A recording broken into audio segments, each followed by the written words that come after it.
Hi everyone, I'm Rachel Wachter from Portland Myofascial Release. I'm a physical therapist here, along with Corey, Jamie, and Spencer. We've been working on this self-treatment series for all of you while we're home quarantining, and then for the future for use whenever you need it. One of the things that I work on a lot here is women's health. And a piece of women's health that is the most important part that I start with is pelvic floor strength and connection. So in order to connect with your pelvic floor, you need to be able to control the pressure gradient within your abdomen. So that is controlled through your respiratory diaphragm, which sits right here underneath your rib cage, and your pelvic floor, which is low, deep down in your pelvic bowl. In order to control that pressure gradient, we need to learn how to breathe properly.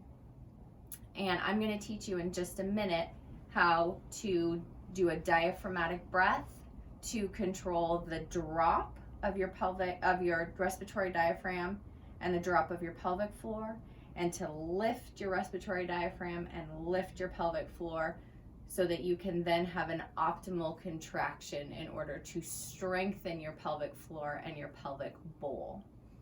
This area down through your pelvic bowl is your keystone for your strength, your posture, and your foundation for all of the exercises that you should do from here on out. So I'm going to show this exercise to you guys in a supine position, laying down on my back. You can also do this in standing, sitting, and side lying. So this doesn't have to be the way that it's done. I'm also going to show you with my shirt lifted up so that you can see my belly and get a really good visual of what should be happening while this exercise and this activity is taking place. So I want you to find a comfortable position to lay in.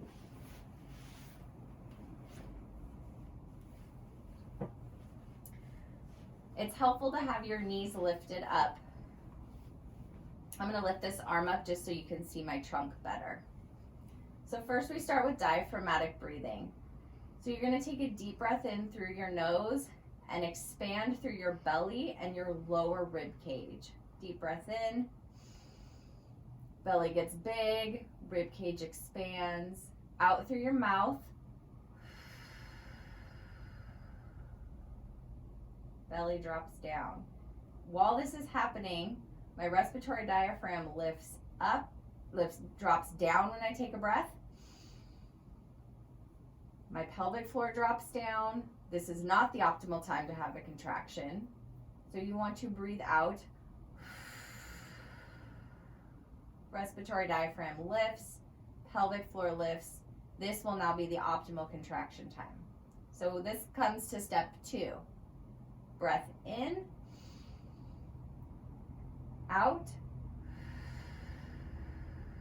Draw your belly button in towards your spine, and you're going to tilt your pelvis.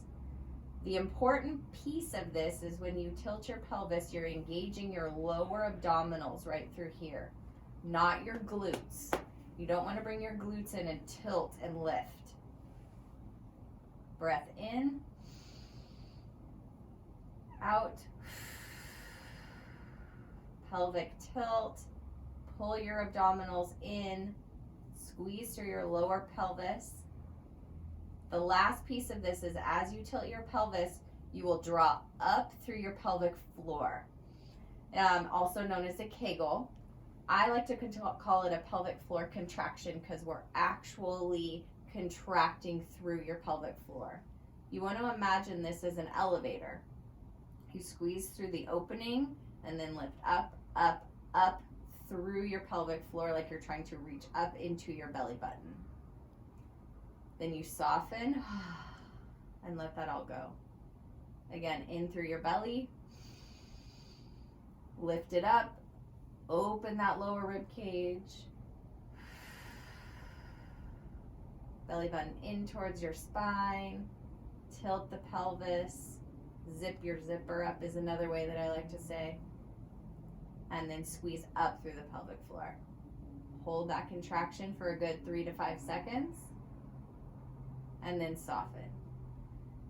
This will be the key steps that you take prior to doing any other abdominal exercises that we can build upon.